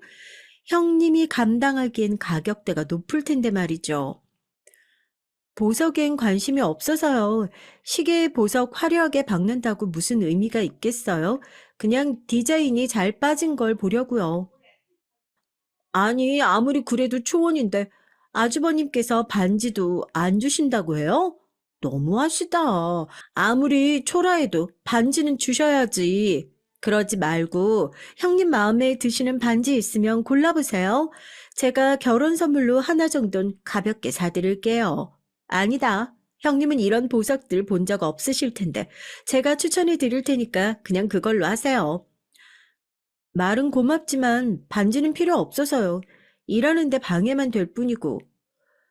부끄러워하지 마시고 어디 보자. 이 반지 어떠세요? 전 분명 거절의 의사를 보였지만 동서는 들은 척도 하지 않고 반지를 하나 고르더니 꺼내달라고 하더라고요. 가운데 커다란 보석이 자리 잡고 있는데 누가 보더라도 결혼식에 어울리는 디자인이 아니었습니다. 솔직히 말하면 좀 촌스럽다는 생각이 들 정도였죠. 동서는 저를 보면서 빙글빙글 웃고 있었습니다. 순간 일부러 저런 반지를 권했다는 걸 바로 알 수 있었죠. 짜증이 올라왔지만 남편의 당부도 있고 이 상황에서 동서의 눈치를 보는 시어머니의 입장을 생각해서 전 웃으며 다시 반지를 거절했답니다. 형님, 자꾸 거절하는 것도 무례한 일이죠. 보석 큰 것이라도 하나 챙겨보라고 권하잖아요. 그냥 감사합니다 한마디 하면 되는 건데 힘드세요, 그게? 글쎄요, 동서. 난 반지가 전혀 고맙지 않아서 나한텐 필요 없기도 하고 그렇게 마음에 들면 동서가 하지 그래요. 동서한테 아주 잘 어울릴 것 같은데 지금 하고 있는 반지랑 같이 하면 아주 좋을 것 같아서요. 졸부 느낌도 나고. 뭐라고요? 졸부? 형님, 지금 저한테 졸부라고 하셨어요? 제가 그런 말을 할 리가 없잖아요. 잘못 들으신 것 같은데요. 전 고급스러운 느낌 난다고. 동서는 졸부라는 단어에 민감하게 반응하더니 저를 노려보더군요. 전 천연덕스럽게 그런 일 없다고 말하며 다른 말로 포장을 했죠. 하지만 주변 사람들이 저희 얘기를 들은 모양인지 다들 웃음을 참는 것이 보였습니다. 특히 일렬에서 구경한 것이나 다름없는 시어머니께서도 시선을 돌리시며 헛기침을 하셨죠. 이 모든 것들 때문인지 동서의 얼굴이 하얗게 질려가더군요. 그리고는 입고 있는 원피스와 같은 붉은색으로 삽시간에 변했습니다. 동서는 서둘러 잘 골라보라고 말하곤 다른 쪽으로 갔어요. 시어머니께선 낮은 목소리로 굳이 건드려 좋을 것 없는데 왜 짓궂게 그러냐고 훌기시며 말씀하셨습니다. 하지만 표정은 밝으신 것이 내심 기분이 좋아 보였죠. 전 죄송하다 말씀드리고는 시어머니께서 골라주시는 시계로 하겠다고 애교스럽게 말했습니다. 하지만 이 일이 동서한테는 무척이나 뼈아픈 일이었나 보더라고요. 신혼여행을 다녀오는데 집이 어수선하더군요. 저희는 결혼하고 시댁에서 살림을 시작하기로 했습니다. 물론 남편은 분가를 하자고 했지만 아직 서툰 것이 많은 저는 시댁에서 살면서 시어머니 손맛도 배우고 아이를 키우는데도 도움을 받고 싶었거든요. 친정에서도 오히려 그렇게 하는 것이 좋다며 의외로 적극 지지해 주셨고요. 그래서 남편이 쓰던 2층을 부부 침실로 인테리어도 다시 하고 아내 가구까지 완벽하게 다 바꿨어요. 그런데 그렇게 제가 골랐던 가구들이 밖에 다 나와 있더라고요. 그리고 주문한 적도 없는 것들로 채워져 있었고요. 한눈에 전 이 가구들이 이탈리아 유명 가구라는 걸 알아볼 수 있었습니다. 이 브랜드는 친정 어머니의 최애 브랜드로 저희 집 안방도 이 가구로 되어 있었거든요. 전 이게 무슨 일인가 싶어서 시어머니께 다가가 물었죠. 시어머니께서도 당황스럽다는 얼굴로 이게 무슨 일인지 모른다고 답하셨습니다. 하지만 의문은 곧 해결됐어요. 동서가 웃으면서 차에서 내리더라고요. 어머, 형님 벌써 오셨어요? 신혼여행을 갔다고 하시더니 어떻게 이렇게 금방 오세요? 못해도 유럽은 다녀오셔야 신혼여행인데 제가 다 아깝네요. 저나 그이나 하고 있는 일이 있으니까요. 우리가 노는 사람들도 아니고 자리를 길게 비울 수가 없잖아요. 그런데 이게 다 무슨 일이에요, 동서? 형님 신혼방을 봤는데 너무 없어 보이더라고요. 이런 말까지 하긴 좀 그렇지만 디자인도 구리고 색감도 엉망이고 무슨 거지들이 사는 방 같게 제가 동서된 사람으로서 그냥 넘어갈 수가 있어야죠. 동서의 말에 혈압이 바로 오르더라고요. 한번 해보자는 의미인가 싶기도 했고요. 전 치밀어 오르는 화를 누르면서 얼마 전에 새로 구입한 가구며 남편과 제가 충분히 의논해서 결정한 것이라고 말했죠. 하지만 동선 막무가내더라고요. 어떻게 그런 유치하고 산티가 줄줄 흐르는 것으로 가구를 정할 수 있느냐고 하더니만 남편을 바라보며 말했습니다. 진짜 아주버님 너무하신다. 본인은 한 번 다녀왔기 때문에 이런 것들이 아무렇지 않겠지만 여자한테는 아니거든요. 그것도 우리 형님은 처음이신데 어떻게 그렇게 대충 해치우고 만드는 식으로 하실 수가 있어요? 신혼여행도 그래. 이때 아니면 두 분이 언제 해외여행을 가보실 수 있다고? 동서, 말 참 이상하게 하네요. 그리고 내가 언제 동서더러 신경 써달라고 한 적 있어요?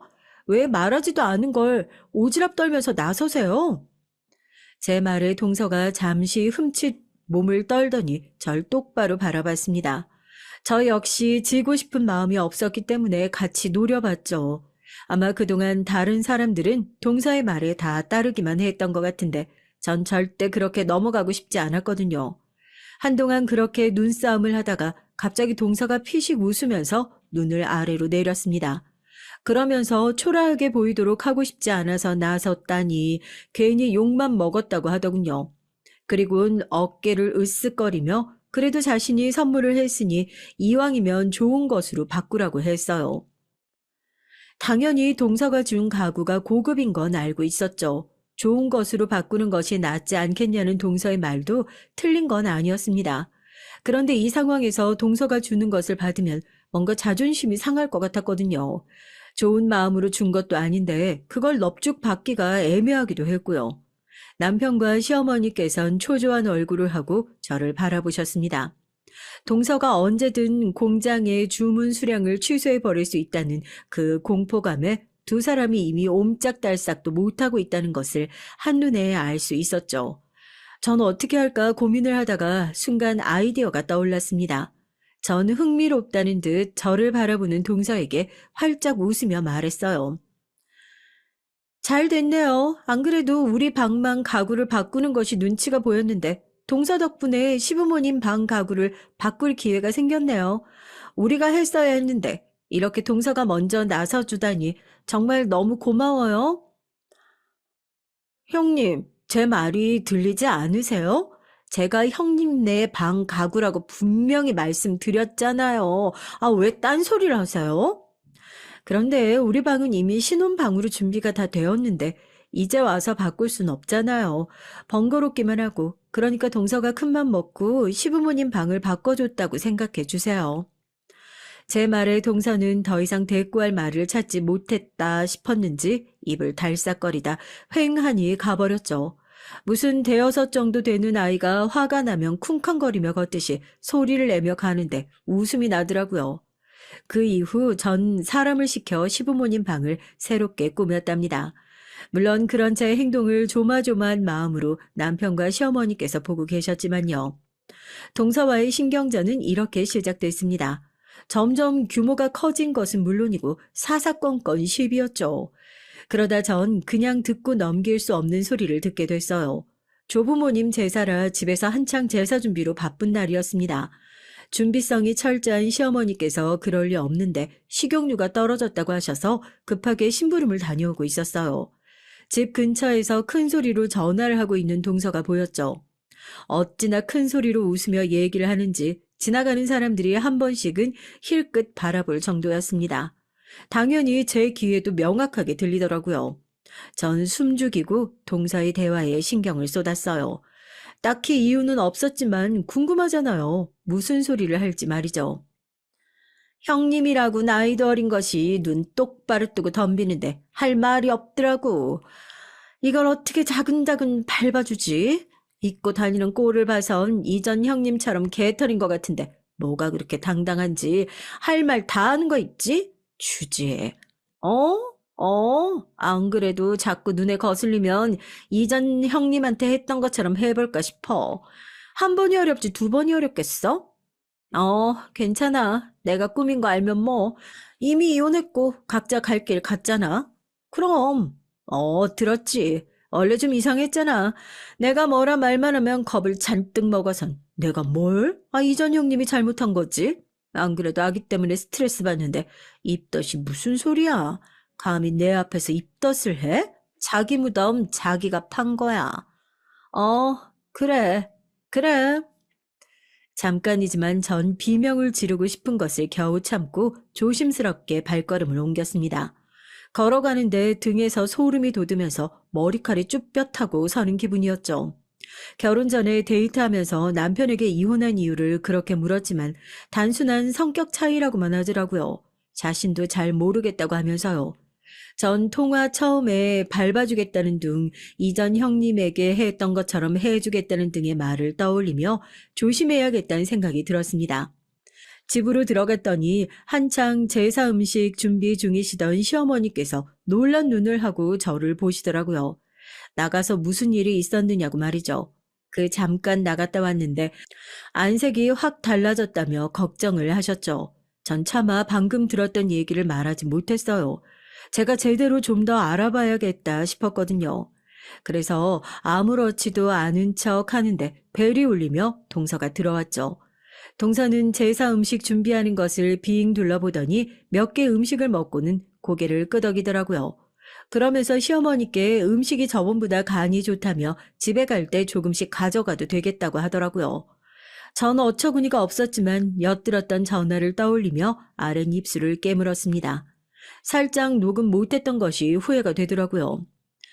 형님은 오늘따라 말이 없으시네요. 그런가? 음식 배운다고 정신이 좀 없어서요. 동서도 어서 와서 좀 거들어요. 제가요? 저 집에서도 손에 물 묻혀본 적 없어요. 집안일하는 사람이 따로 있거든요. 그 사람들 두고 제가 나서서 하는 건 좀 아니죠. 안 그래요? 그건 동선의 집이고 여기선 아니잖아요. 여기라도 다를까? 어머니 계시고 형님 계신데 굳이 제가 나설 필요가 뭐가 있겠어요? 거기다 오늘 네일 케어를 받아서요. 형님은 이런 거 잘 모르시겠지만 이게 보통 네일이 아니거든요. 네일 케어야 샵 가서 받는 건 다 똑같죠. 동서는 특별한가 봐요? 당연하죠. 아직 국내에 들어온 지 얼마 되지 않은 따끈한 신상 디자인이라고요. 이걸 하려고 얼마나 돈을 들여 예약을 했는데. 연예인들 손만 전문적으로 한다는 곳에서 했다고요. 이런 고운 손에 음식 기름이나 양념 따위 묻힐 수는 없죠. 그러니까 오늘은 형님이 좀 수고하세요. 어머, 그런데 형님, 그 앞치마 너무 잘 어울린다. 평생을 딱 그 패션으로 살 사람처럼 너무 찰떡이시네요. 동서는 기분 나쁜 웃음을 크게 지으며 승리자처럼 고개를 쳐들고 주방을 나갔습니다. 마음 같아선 당장 따라 나가서 머리채를 잡고 흔들고 싶었지만 오늘은 참자 저 사람이 무슨 짓을 저질렀는지 잘 알 때까지 참자고 중얼거리며 가만히 주먹만 3개 쥐었습니다. 시어머니께선 잘 참았다고 하시면서 제 등을 쓸어 내리셨어요. 전 시어머니께 저렇게 방자하게 굴고 있는데 왜 참으시냐고 물었죠. 시어머니께선 시아버지 공장 얘기를 꺼내시며 최근 몇 년간 공장이 상당히 어려웠는데도 지금까지 직원들 월급 줄 수 있는 이유가 다 동선의 집안 덕분이라고 하더군요. 그래서 어쩔 수 없이 이렇게 지낸다고요. 동선의 집안에서 나몰라라 하는 순간 공장은 당장이라도 돌아가는 기계를 중지시킬 수밖에 없다고 한숨마저 내쉬셨죠. 동선의 집안에서 소개시켜준 업체가 70%가 넘는다는 말에 저는 그동안 장기적으로 계약을 맺어온 곳은 없느냐고 물었습니다. 있었는데 그곳에서도 다들 경기가 어려우니까 다른 곳에 흡수되기도 하고 폐업 절차를 밟기도 하고 그러다 보니 지금 상황까지 왔어. 우리처럼 작은 기업들은 버티기가 어려웠잖아. 요 몇 년간. 얘기를 하시면서도 몇 번이나 한숨을 내쉬는 시어머니를 보는데 마음이 아프더라고요. 시아버지께서는 이런 상황 때문인지 동서와 마주치는 상황을 피하시려고 가족 모임에도 잘 참석하지 않으실 정도라고 했죠. 전 속상해 보이는 시어머니를 꼭 안아드리면서 속으로 생각했습니다. 어떻게든 시댁에 도움이 되고 싶다고 말이죠. 조부모님 제사는 금방 끝이 났습니다. 제사 내내 동선 의자의 다리를 꼬고 앉아서는 경건하게 제사를 치르는 가족들을 비웃는 듯이 한숨을 내쉬었어요. 껌을 씹는 소리는 옵션이었고요. 남편은 치밀어 오르는 화를 참아가며 동서가 있는 방향으로는 고개도 돌리지 않았어요. 서방님께선 가족들 분위기에 위축되셨는지 고개 한번 제대로 들지 못하셨고요. 그렇게 제사가 끝나자마자 서방님께서는 내일 일찍 출근해야 한다면서 동서를 재촉했습니다.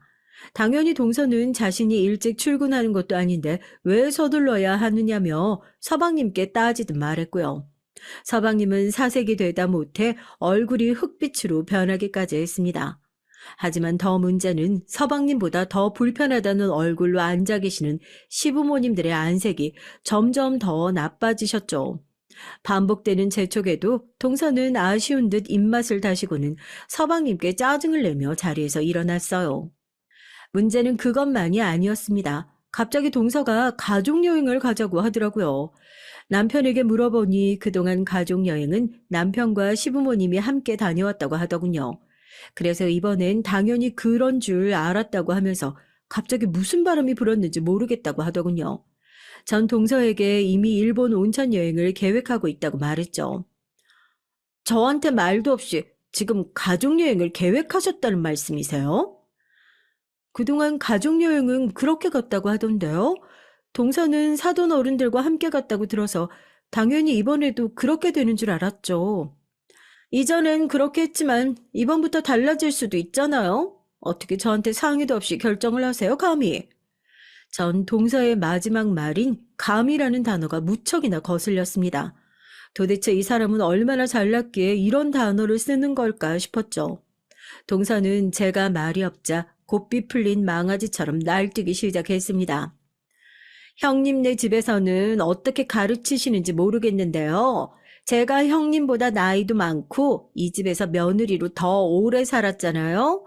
그럼 적어도 저하고 상의는 하셨어야죠. 아직 배울 건 많은 사람이 왜 그렇게 경우가 없어요? 그리고 고작 일본 온천이요? 거기 가서 뭐 하시려고요? 온천이야 한국에도 많아요. 굳이 그것 때문에 일본 간다니 정말이지 어처구니가 없네요. 그렇게 따지면 어딜 가든 같은 거 아니에요? 한국에서 할 수 있는 것들이 많은데 뭐로 멀리 가요? 동서가 북유럽으로 가자고 했는데 거기도 우리나라랑 다를 바 없잖아요. 형님, 지금 어디를 비교하세요? 제가 가자고 하는 곳은 프레딧한 공간이죠. 어중이 떠중이들이 돌아다니는 그런 곳이 아니란 말이에요. 동서, 프레딧이 아니라 프라이빗이라고 해야죠. 전 잘하지도 못하는 영어를 억지로 섞어 쓰는 동서를 보면서 틀린 부분을 정정해 줬어요. 침묵이 흐르더군요. 순간 아차 싶은 생각이 들었습니다. 자존심 강한 동서가 분명 꼬투리를 잡겠구나 싶었거든요. 하지만 의외로 동서는 허둥거리며 전화를 끊더라고요. 저는 의외라고 생각하면서 문자로 가족여행은 일본으로 계획을 세웠으니 함께 갈 생각이 있으면 미리 말을 해달라고 남겼죠. 전 그때까지만 하더라도 동서가 가족여행에 함께 갈 것이라고는 조금도 생각하지 못했습니다. 전 친정 식구들과 자주 가던 료칸에 예약을 걸었어요. 당연히 제일 좋은 곳으로 하고 싶었지만 그 방은 아이와 지내기는 조금 불안해서 한 단계 낮은 곳으로 결정했어요. 다다미 구조가 아이가 돌아다니기 훨씬 더 좋았거든요. 그렇게 이것저것 여행 준비를 하는데 갑자기 동서가 자기네도 함께 가자고 하는 거예요. 당연히 당황했죠. 다행스럽게도 같은 급의 방이 남아있어 급하게 추가 예약까지 하고 비행기는 동서에게 알아서 하라고 했어요. 여행 당일 공항에 모인 가족들은 다들 동서의 눈치를 조금씩 보기 시작했습니다.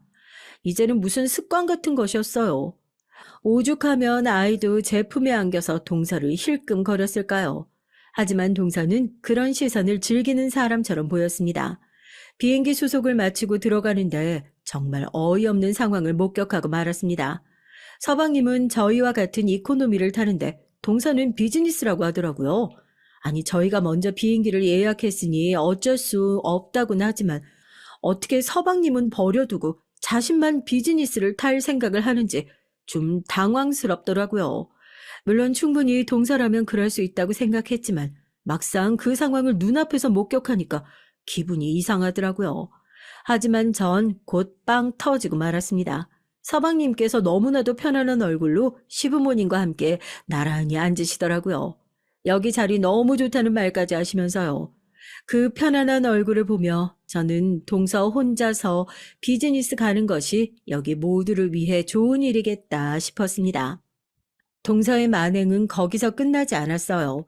숙소에 도착하자마자 최고급 방이 아니라고 어떻게 이런 곳에서 잘 수 있느냐며 소란을 피웠거든요. 저는 방 구조가 지금이 좋아서 그렇게 선택했다고 했지만 전혀 먹혀 들어가지 않았죠. 아니, 돈이 없으면 없다고 저한테 말을 하던가요. 그랬으면 제일 좋은 방에서 쉴 수 있었잖아요. 여행 첫날부터 이게 뭐예요, 형님?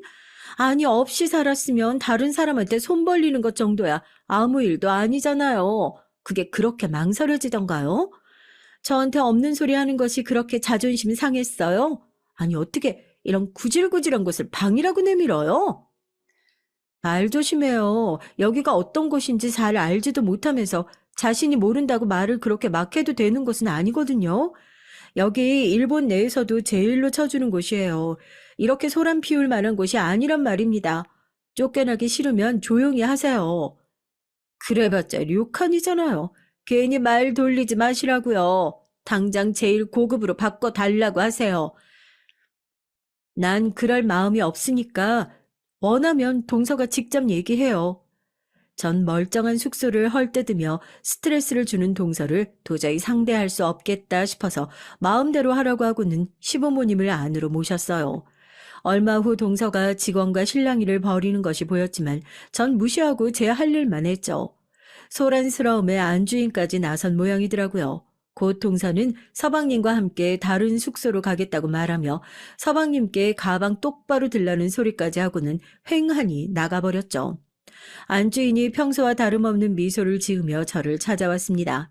일행인 줄 알고는 있었지만 그래도 이곳에 전통이 있는데 그렇게 소란을 피우는 사람을 개구로 맞이할 수는 없었다고 미안하다고 하더군요.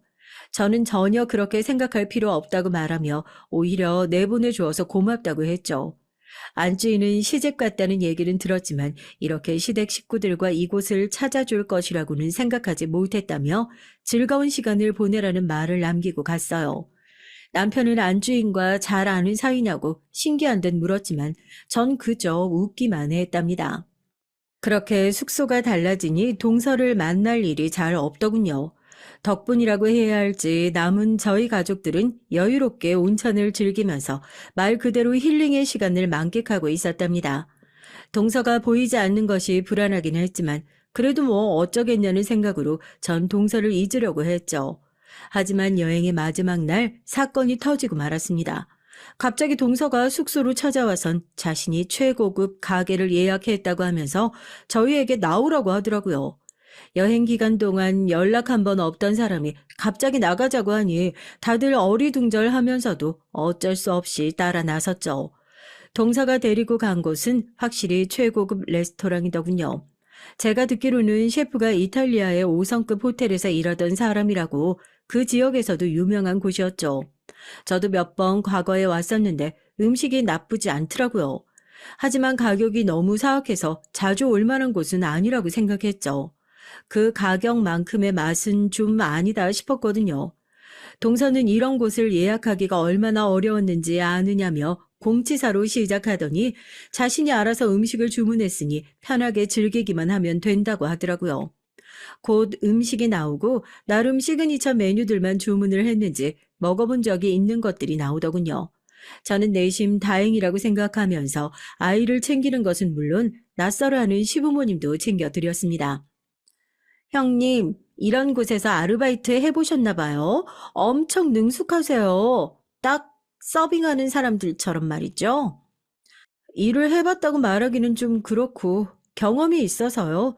그래서 능숙하게 보이나 보죠. 에이, 손놀림이 경험 정도가 아닌데요. 아니다. 시중 많이 들어봐서 그런가?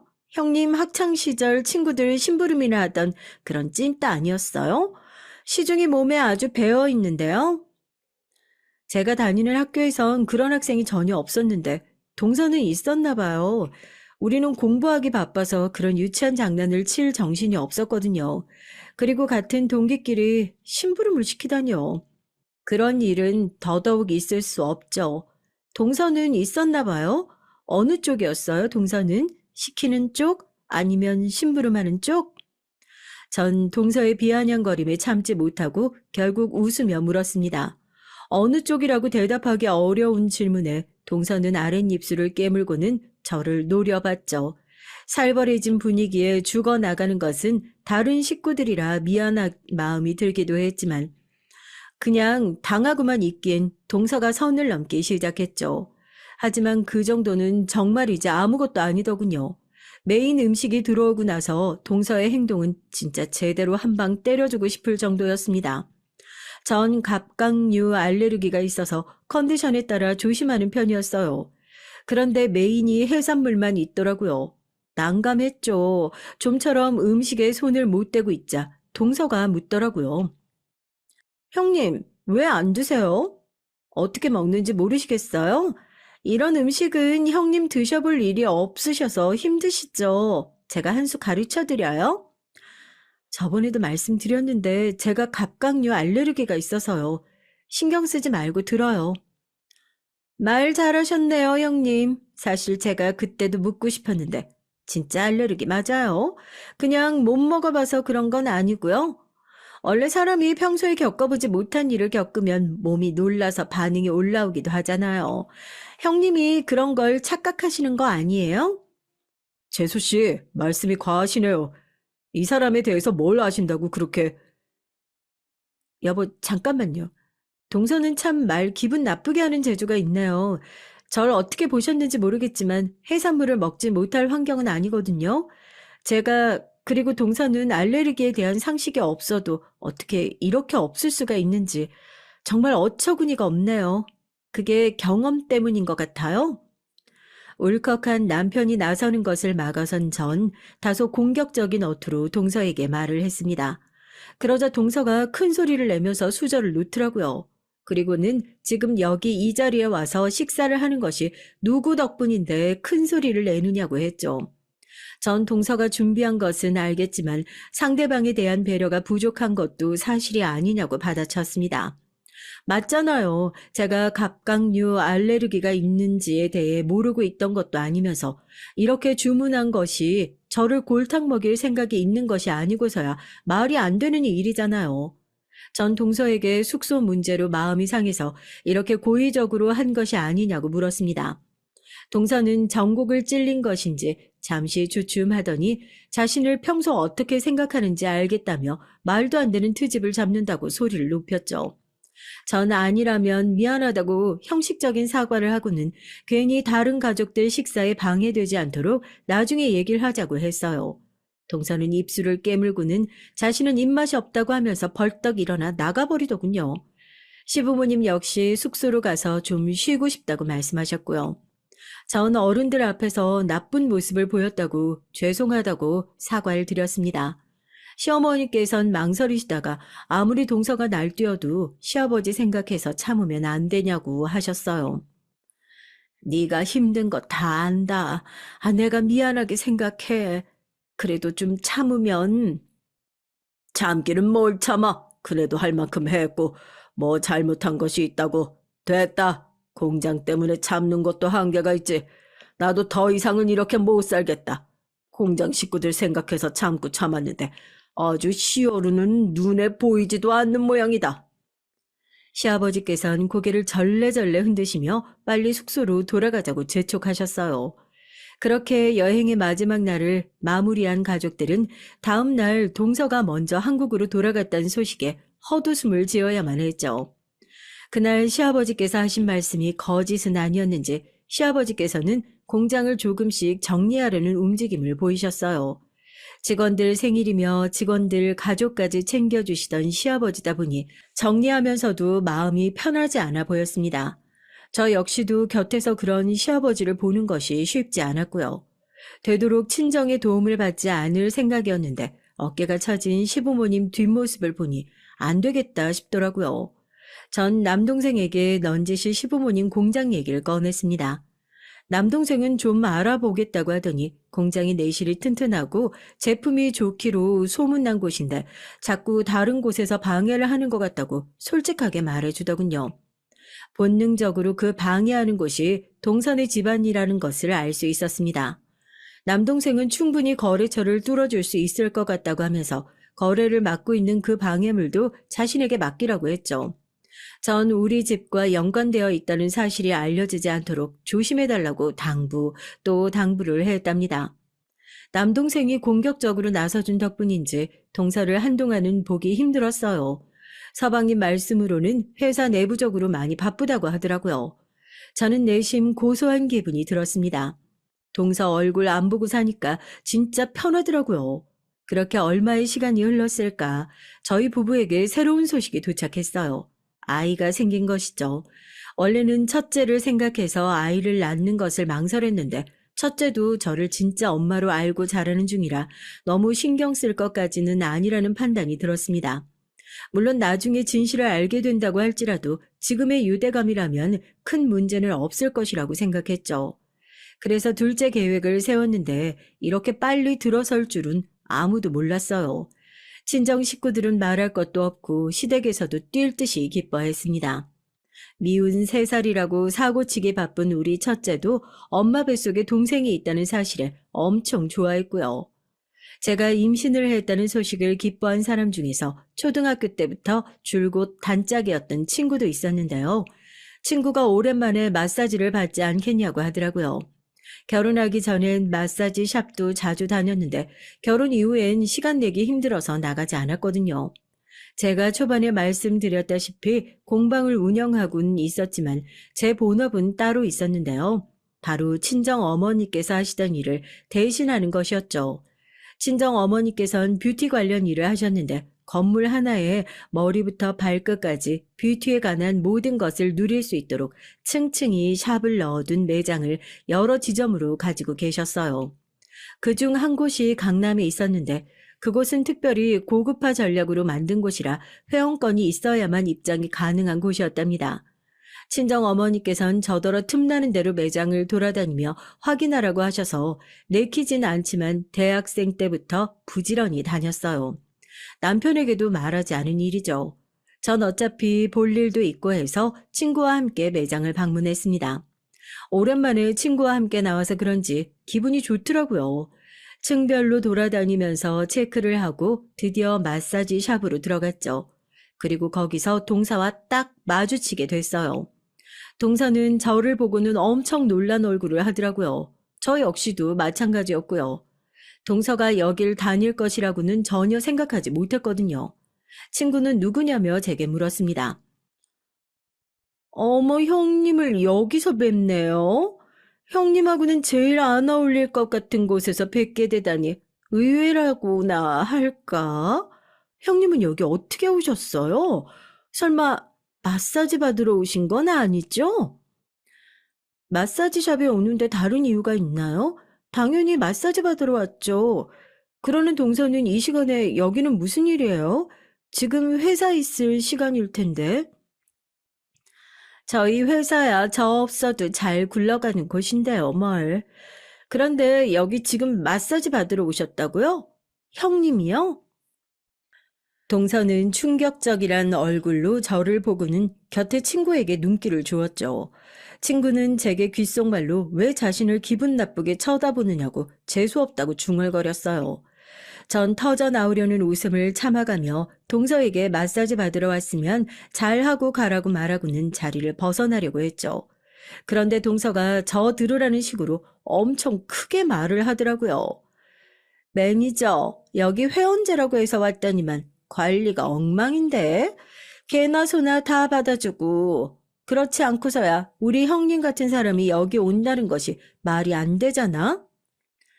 동서, 다른 사람들도 있는데 말 조심 좀 하지 그래요? 제가 무슨 틀린 말 한 것도 아니잖아요.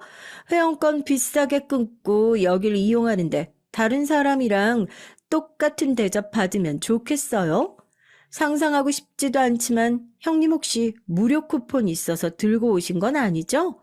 아니면 친구분이 여기 회원이라 그냥 체험 삼아 오신 건가요? 어느 쪽이든 격 떨어지는 건 마찬가지지만. 하여튼 매니저, 여기 소문 듣고 왔는데 소문값도 못하는 것 같네. 이봐요, 말이면 다 안 줄 알아요? 지금 당신이 어떤 실수했는지 알기나 하냐고요.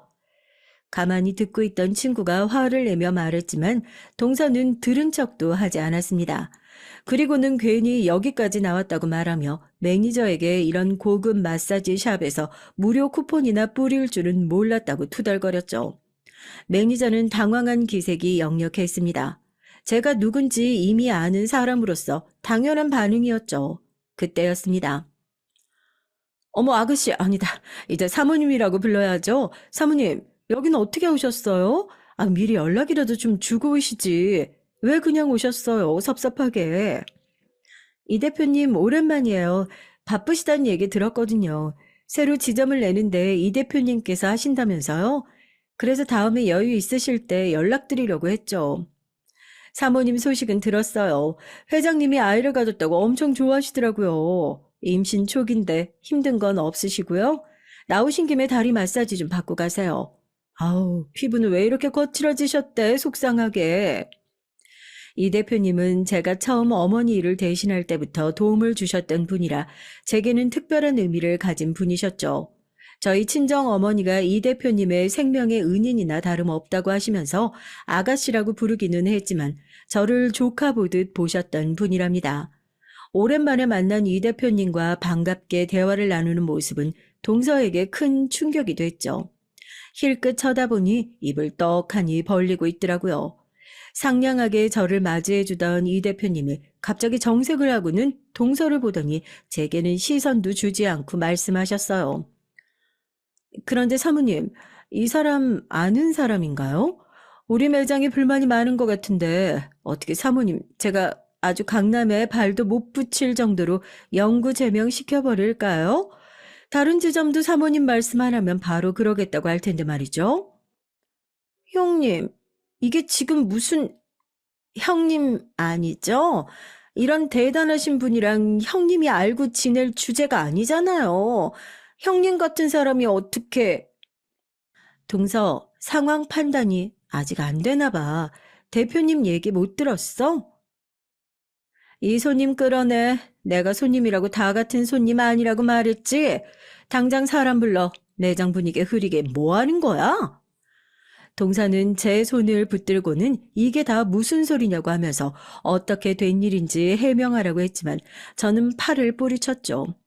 곧 사람들이 올라와 동서를 데리고 가더라고요.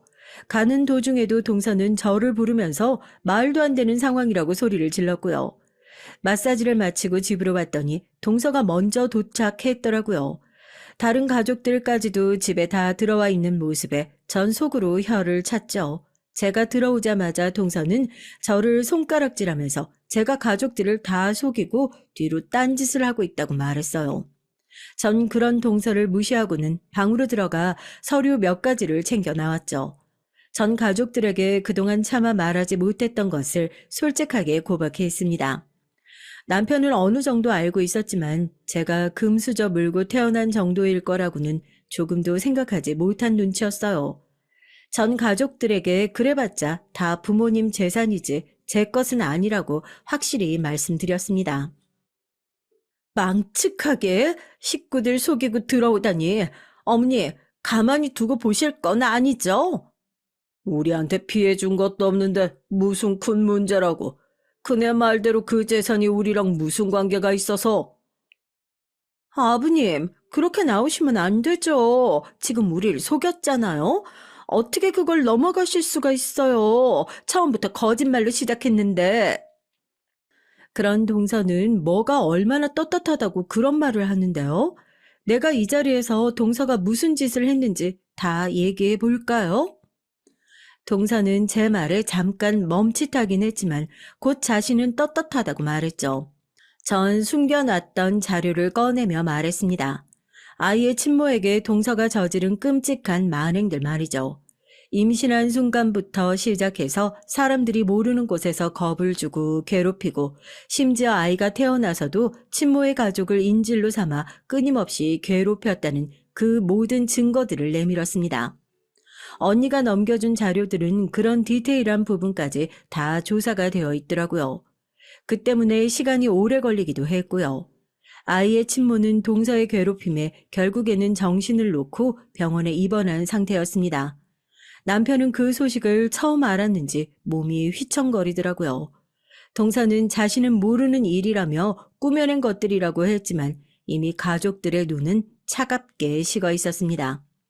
그때였어요. 가만히 고개만 숙이고 계시던 서방님께서 벌떡 자리에서 일어나시더니 동서의 뺨을 사정없이 내리치셨어요.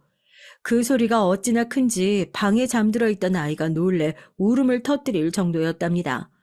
동서는 감히 자신을 때렸냐고 고래고래 소리를 질렀죠. 하지만 서방님께서는 침착한 얼굴로 당장 이혼을 하겠다고 하시면서 더 이상은 동서의 집안에서 노예처럼 살지는 않겠다고 하셨어요.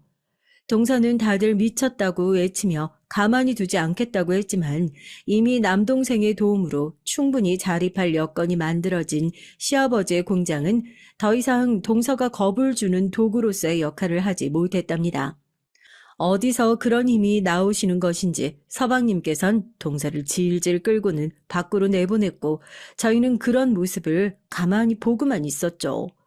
한 차례 폭풍은 꽤나 길게 이어졌습니다. 동서가 맞았다는 소식에 동선의 집안에서 아주 난리가 났거든요. 하지만 서방님도 그동안 놀고 있으셨던 것은 아닌지 동서가 회사 돈을 자기 돈처럼 쓰고 있는 정황을 내밀며 위자료고 나발이고 다 필요 없으니 깔끔하게 이혼이나 하자고 하셨어요. 저야 당연히 반대를 했고요. 그런 자료를 이혼하는 데 쓸 것이 아니라 제대로 고발을 해야 하지 않느냐고 말이죠. 하지만 서방님은 다 필요 없다고 하시면서 그저 2번 다시 얼굴을 보지 않는 것만으로도 충분하다고 하셔서 더 이상은 길게 얘기하지 못했죠. 동서와의 분쟁은 아직도 이어지고 있습니다. 이 대표님께서 겁을 준다고 생각했는데 진짜 강남에 발 붙이기 힘들도록 하신 모양이더라고요. 저한테 비열하다는 등 온갖 욕을 다 퍼붓고 있는데 저야 당연히 모르는 척하고 있죠. 그뿐이 아니었습니다. 이혼까지 한 마당에 동서라고 부를 것도 아니지만 하여튼 여전히 시댁을 못 잡아먹어 안달이 난 모양이더라고요. 그저께 서방님께서 이렇게까지 힘들게 할 줄은 몰랐다고 하시는데 아무래도 법으로 된 통 한 방 먹여야겠어요. 그래야 정신을 차리고 얼씬도 하지 못하겠죠. 제 얘기는 여기까지입니다. 끝까지 들어주셔서 감사합니다.